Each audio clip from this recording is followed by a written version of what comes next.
I think the role of telling stories of underrepresented groups of people in history speaks volumes to what those groups of people are going through. And it's like a snapshot of what history is like at that time. However, I also believe that those stories should be told by those minorities, by those underrepresented people, because it tends to leave out a lot of what is actually occurring or what those people are feeling. So, for example, in the OSU Stop the Hate thing in 1998, something that I really recognized and just something that was very apparent to me was the fact that a lot of people that were being interviewed were people kind of in the social hierarchy of the college. They had important roles and they had important positions, and it felt to me as if the minorities were still like being spoken for instead of showcasing how they were feeling or what was actually going on. And that to me is um it's kind of upsetting, because in some ways I understand that there was like this whole rally of let's all be allies and let's help make this change, but no one really asked the minorities how to make that change, I guess. But again, like, that's something I might not be aware of. I really do like how the article was talking about like getting people educated and avoiding that intolerance. Um, But something I didn't like was that there was a quote and it was talking about the invalidation of people's experiences. I didn't like the word experience. I wanted something more powerful, I guess. I wanted like pain and heartache and battles and struggles. Like, I thought experience is like people, like an experience is like hiking on a hill or like being caught in the rain.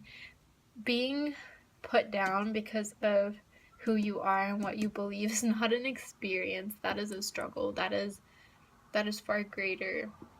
And I just thought that there was a lot of wordage that could have been changed in order to have a more powerful impact. Um, Something else, like OSU was saying they will not tolerate injustice or irresponsible behavior.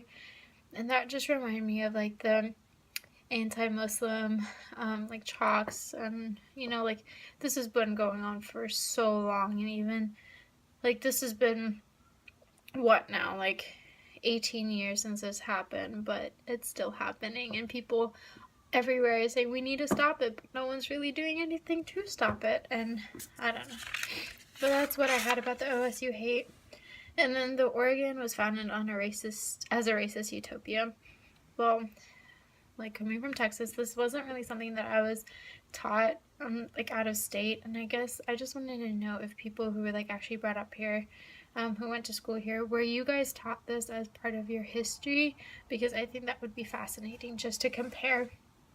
um but yeah, I wasn't made aware of it until Raven, like my CRF, put up a board a couple months ago. And this is a part of history that people, I guess, keep hush about. And yeah, it's great and fine and dandy that Oregon is coming to terms with it and like they've written it down or whatever the article was talking about. But they haven't, like, it's great like that it's being acknowledged, but it's not being highlighted to the extent that it needs to be, to the rate that it needs to be. Like, this is something that more people should be aware of, or like maybe take it up to like in themselves to do that own research. But the article said how discrimination was commonly taught as a Southern issue, but I think this is an integral part of America's history. And like I said before, I think people should be made aware of it, because like even keeping it in the undertones that it has, it's almost saying that all of this doesn't exist, or like it existed but it's okay now, like we're working towards fixing it. But in reality, are we? Like, I don't think that we are. um the sad thing about all of like this racism is that it wasn't even 100 years ago. Like, this was so recent in my mind. And like when I think about the strides that we've made from coming to that place to where we are now, like, we have done so much, but in the same regard there's so much left to do. And I think that's something to take note of. Like, that discrimination shouldn't have happened in the first place. Like, we have come so far from it and we've made advances, but why did that occur in the first place? And that just gets me thinking, like, who declared this? Like, who declared that the lighter your skin is, the higher you are up in, like, the world? I don't understand where that thinking came from, and I have a lot of, like, inner struggles with that, because even in India, like, if you think about the caste system, a system that was impeded on the population, something that the majority of the population does not want, wish never occurred, like, I would still be considered a higher up just because of my skin color. And that's ridiculous. My father is much darker than me, but just because I have a lighter skinned mother, like, just these little details that really do tend to bother me and leave me thinking why, and I hate it. I hate that.